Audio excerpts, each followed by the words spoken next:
오늘은 감사절입니다. 올해 한 해는 참으로 어렵게 보내셨죠. 코로나19가 처음 중국에서 이렇게 발생한 게 올해 1월 달이었던 것 같은데 순식간에 온 세계로 퍼져가지고 온 세계를 지방까지 그렇게 쉽게 이동하면서 다녔던 그 세계화된 세상, 글로벌라이즈드 월드가 이제 완전히 닫혔습니다. 우리 고국 대한민국과 이 뉴질랜드는 그나마 좀 잘 잡혀가지고 다행인데 그래도 우리 사이에도 이동이 어렵습니다. 막혔습니다. 이 코로나 바이러스가 끝난다 하더라도 과거의 옛날처럼 그런 세계가 다시 또 펼쳐질까 그런 의구심이 들기도 합니다. 그 와중에 우리 교회는 또 이렇게 2층으로 이사를 했습니다. 좀 더 좁고 또 아담하게 오붓하게 예배를 드릴 수 있어서 한편으로는 마음에 약간 아픔도 있지만 또 한편으로는 또 주님께 감사를 드립니다. 여러 가지로 어려운 가운데도 주님께서는 우리를 한결같은 은혜로 지켜주시고 인도해 주셨던 한 해였음을 우리 모두 알면서 감사하며 예배하는 오늘 감사절입니다. 감사를 통하여 주님을 더 깊이 묵상하시고 가까이 한 걸음 더 나아가시는 그런 감사절이 되시기를 축원합니다. 우리는 지금 히브리서를 읽으며 그 속에서 주님의 말씀을 살펴보고 있습니다. 최근에는 하나님이 약속하신 새 언약에 대해서 살펴보고 있는데 지지난주에는 8장 1절부터 6절 사이에서 예수님이 하나님의 보좌 우편에 앉아 계시고 대제사장으로서 우리를 위하여 새 언약의 중보자가 되고 있다.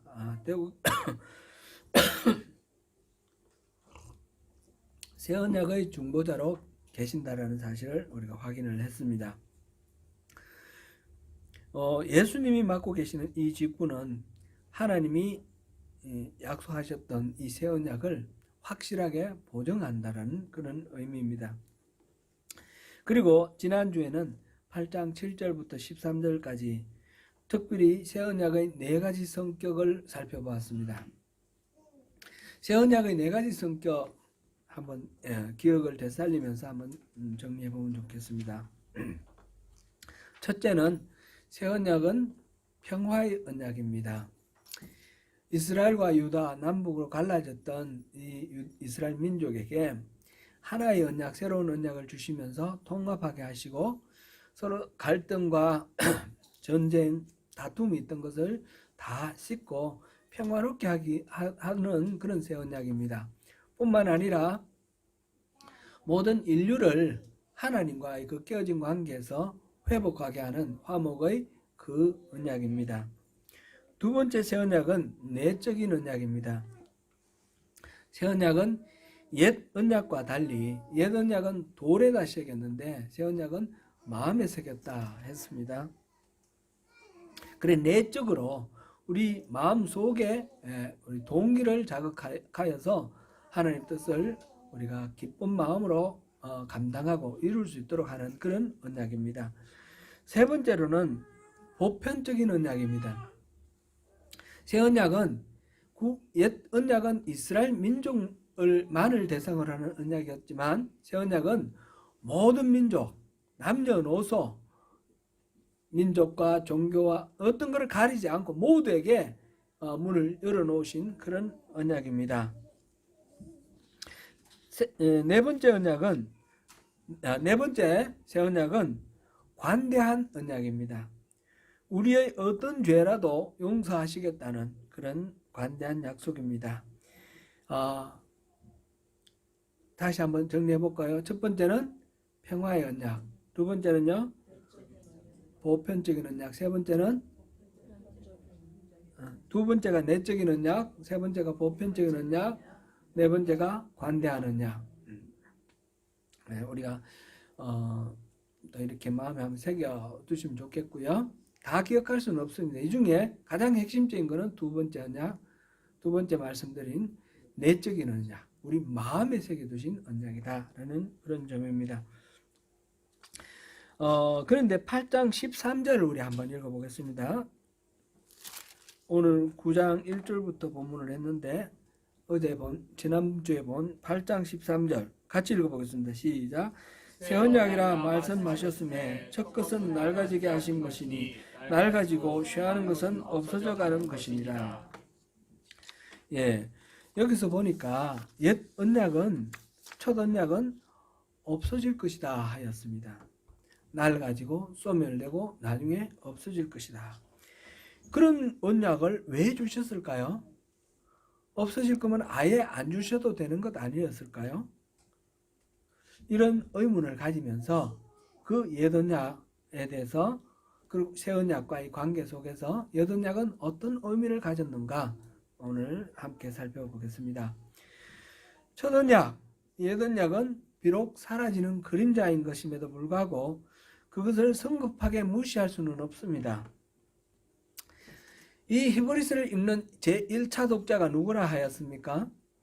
유대교에서 개종한 그리스도인, 히브리인 유대인들입니다. 그들은 여전히 성전에 나가서 제사를 드리고 있으며 안식을 비롯한 그 율법을 지키는 것이 몸에 익어 있는 그런 사람들입니다.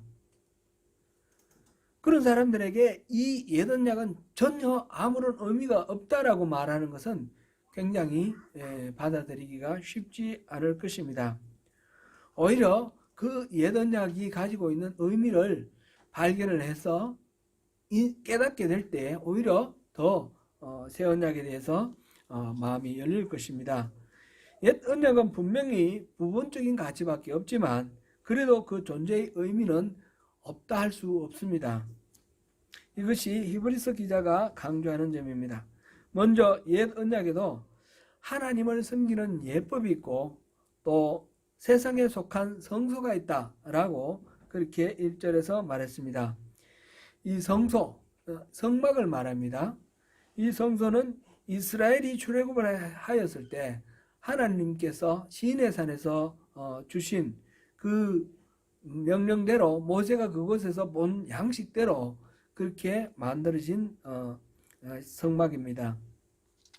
출애굽기 25장 40절, 39장 32절에서 그 식양대로 만들었다 그런 말이 나와 있습니다. 성막에는 성소와 지성소가 있습니다. 성소에는 지금 오늘 본문에 모든 것 다 말하지는 않았지만 아주 핵심적인 것 몇 가지만 지금 나열하고 있습니다.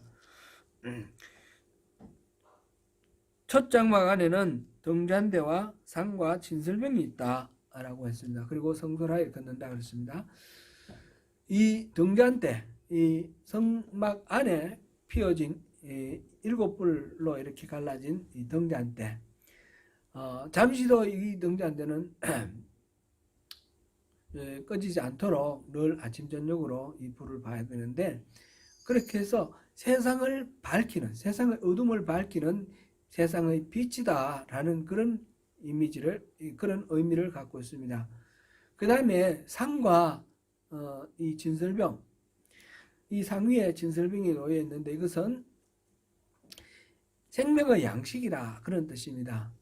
이 세상의 빛이라는 것이나 또 생명의 양식이라는 것이나 이 성소에 비치된 이 성물들은 곧 미래에 오실 예수 그리스도의 예표다 이렇게 우리가 살펴보았습니다. 그 다음에 이 둘째 휘장 뒤에 장막을 지성소라 하는데 이 둘째 휘장 뒤에 금향로와 언약궤가 있고 언약궤 안에는 만나를 담은 금항아리와 아론의 상난 지팡이와 언약의 돌이 있고 그 언약궤 위에는 두 그룹이 있다 이렇게 지금 기록되어 있죠. 금향로는 원래 어디에 있습니까? 성소에 있습니까? 지성소에 있습니까? 성소에 있는 거죠. 근데 여기는 지성소에 있다 이렇게 표현을 했습니다.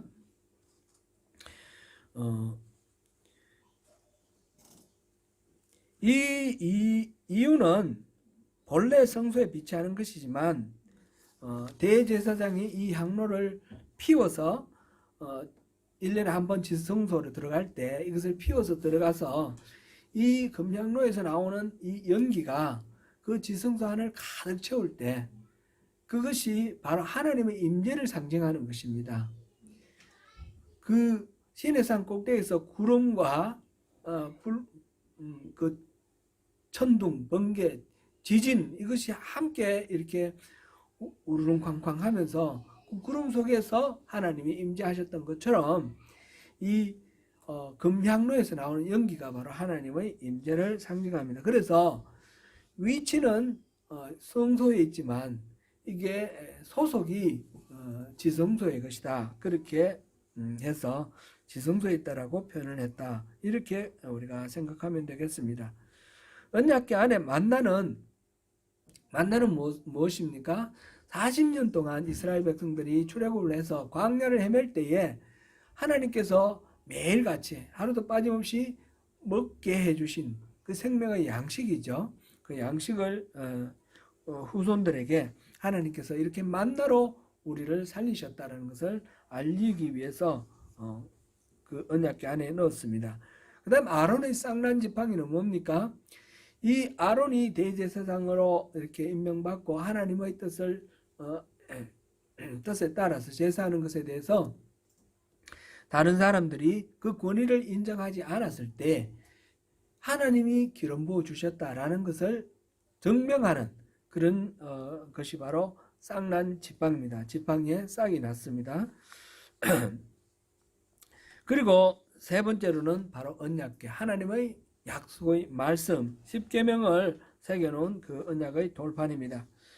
언약궤 뚜껑은 우리가 다른 말로 속죄소라고 하기도 하고 또 시은좌라고 하기도 합니다. 그죠? 죄를 속하는 곳이다 라는 뜻으로 속죄소라 하고 하나님의 은혜를 베푸는 자리다 해서 시은좌라고 합니다. 그 위에 두 그룹이 날개를 뻗어서 서로를 맞닿게 해서 이렇게 있는데 이것은 하나님이 보호하신다라는 그런 의미를 갖습니다. 이렇게 여러 성물들을 예비하였고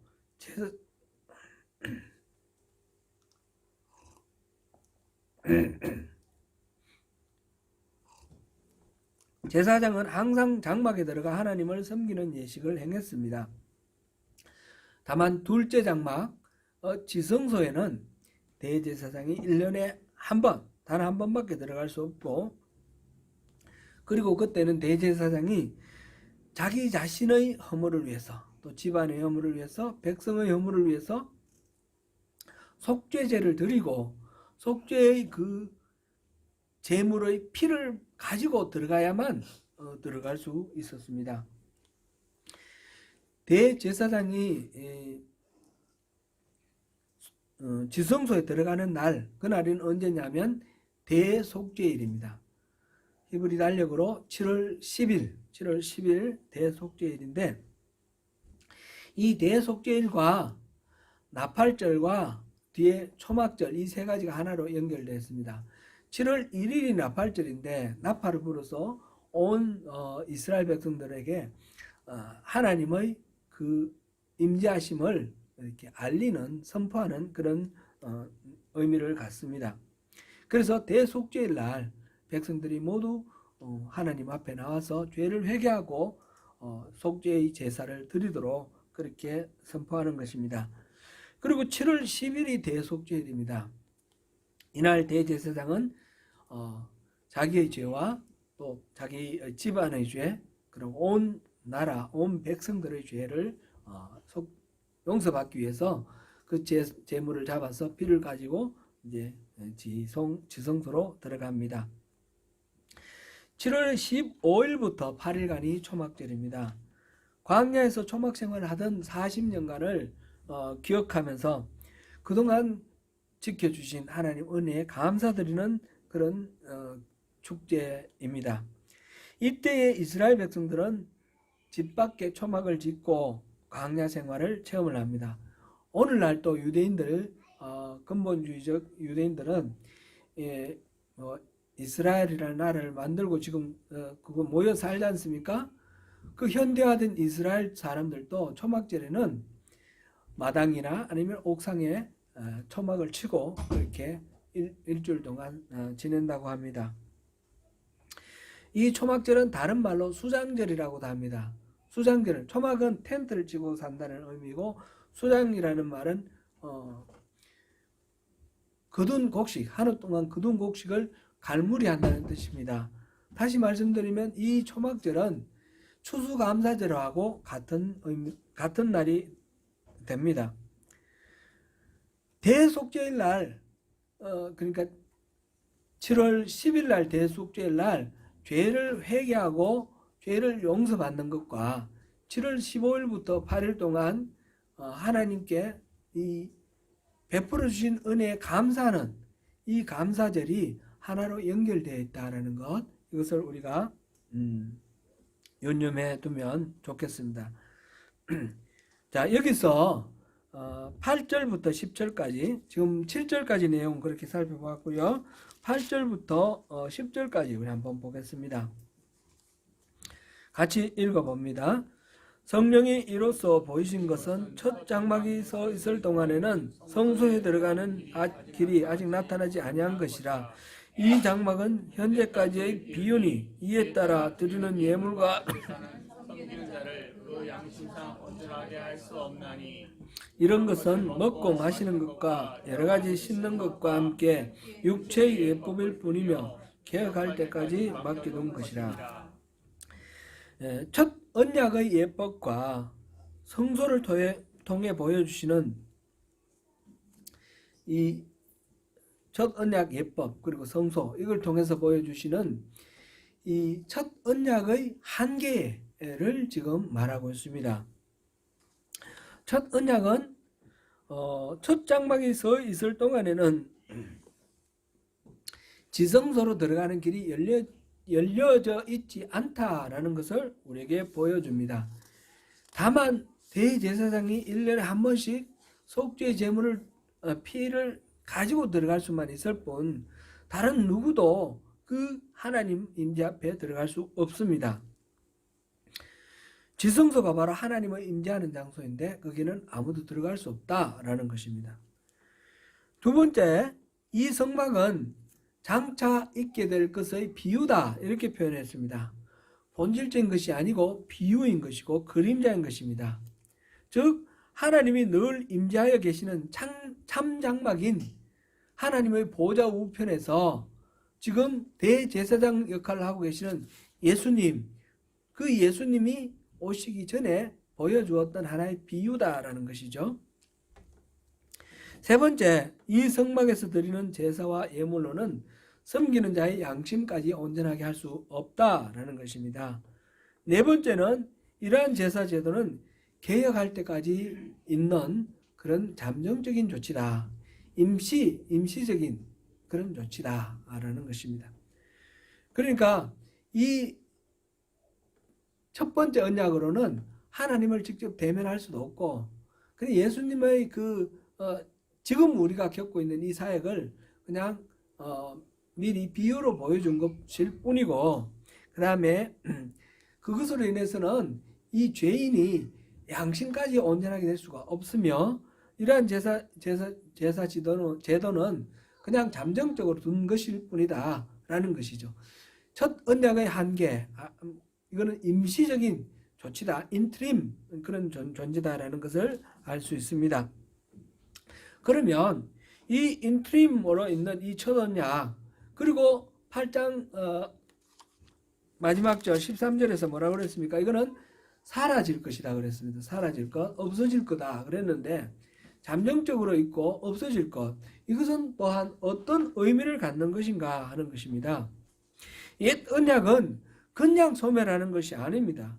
새 언약은 옛 언약 위에 옛 언약의 성취로 이렇게 이루어지는 것이 새 언약입니다.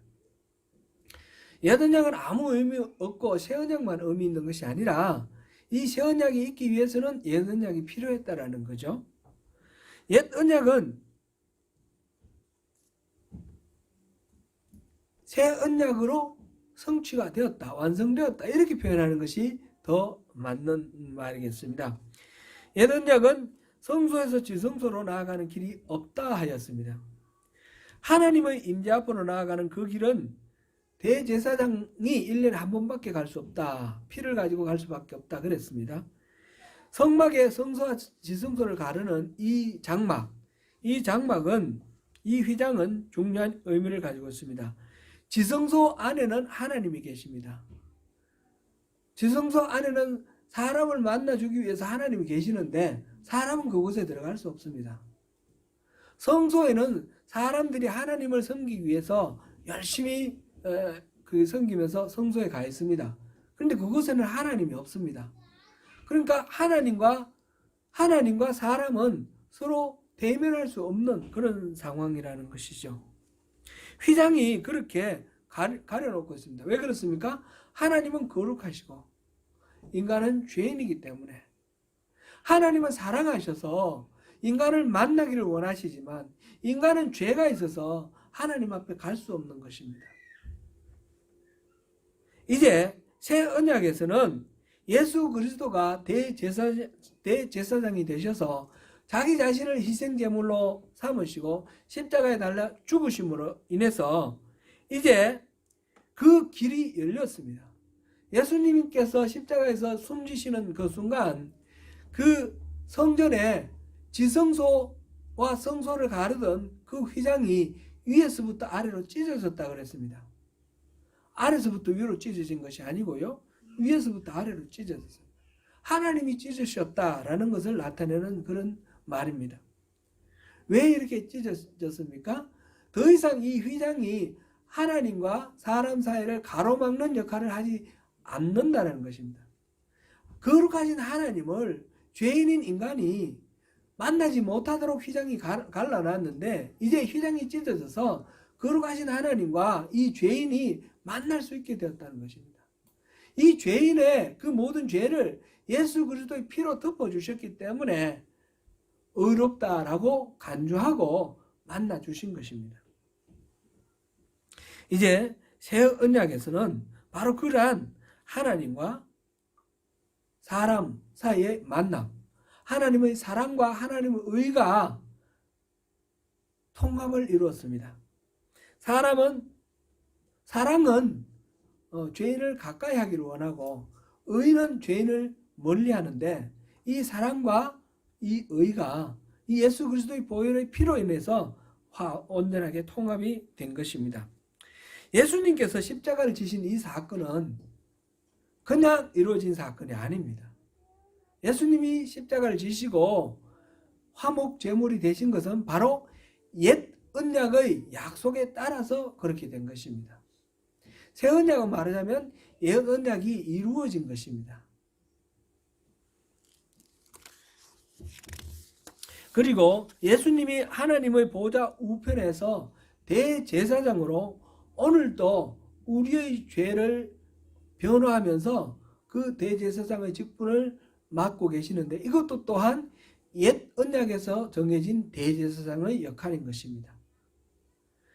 아론의 반차처럼 그 가문을 따라 혈통을 따라 내려온 대제사장이 아니라 멜기세덱의 반차를 따라서 나온 그런 대제사장이라는 측면에서 옛 언약과는 다르지만 그러나 기본적으로 이런 역할은 대제사장이 하는 역할이고 옛 언약에서 정해진 역할이라는 것입니다. 자, 옛 언약은 이렇게 그 옛 언약의 약속에 따라서 새 언약이 이루어지고 새 언약이 새 언약 되게 하는 그런 역할을 했다라는 것이죠. 이것이 잠정적으로 옛 언약을 주신 하나님의 목적이고 이유입니다. 그래서 이 옛 언약은 새 언약이 이루어질 때는 이제 더 이상 필요하지 않고 소멸되어 가는 그런 것이죠. 그래서 개혁할 때까지 잠정적으로 주신 것이다. 그렇게 표현을 했습니다. 예수님 오셔서 새 언약을 이렇게 주신 것을 개혁한다라고 그렇게 표현을 하였습니다. 우리 10월 마지막 주 종교개혁 주간에도 그런 말씀을 우리가 잠깐 나눴습니다. 개혁이라는 것은 새로운 제도를 가져오는 것이 아니라 원래의 의미를 회복하는 것이다.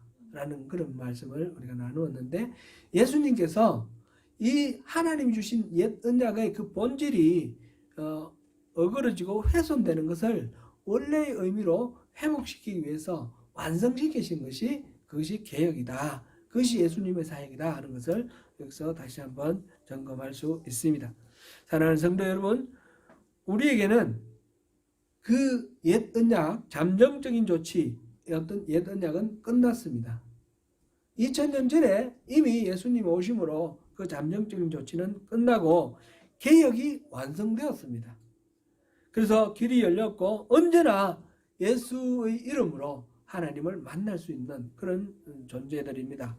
더 좋은 언약의 중보자 되시는 예수 그리스도를 의지함으로 더욱 주님을 사랑하고 주님께 충성하시는 가운데 주님이 베풀어 주시는 은혜를 더욱 풍성하게 누리시는 저와 여러분이 되시기를 축원합니다.